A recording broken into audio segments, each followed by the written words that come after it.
ఇటువంటిదే ఉండాల్సిన అవసరం లేదండి. ఎవరికైనా సరే మీ ఇంట్లో మామూలు రోల్ లాంటిది ఉంటే చూడండి, అటువంటి దాన్ని దాంట్లో ఇది వేసి మీరు దంచండి. మెల్లగా నూరినట్టు చేయాలి. నేను చేసినట్టు చేయండి. కనీసం ఒక 2-3 నిమిషాలు, 2-3 నిమిషాలు కూడా అక్కర్లేదు, చాలా తక్కువ టైంలోనే. మీకు ఇప్పుడు నూరిన తర్వాత నేను మీకు విచిత్రం చూపిస్తాను. ఈ 3 కలిపామండి, ఏమి కలపలేదు. ఇది వాము పువ్వు చూడండి ఎలా సాలిడ్ లాగా ఉందో, అలాగే ఈ పువ్వు ఇది సాలిడ్, అలాగే హారతి కర్పూరం టోటల్ సాలిడ్. 3 మనం సాలిడ్స్ వేసాం. దాంట్లో ఇంకేమీ యాడ్ చేయలేదు, డైరెక్ట్గా ఆ పదార్థాలనే మనం వేసాం.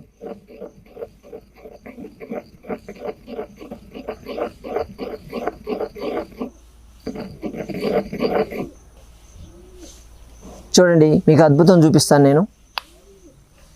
లిక్విడ్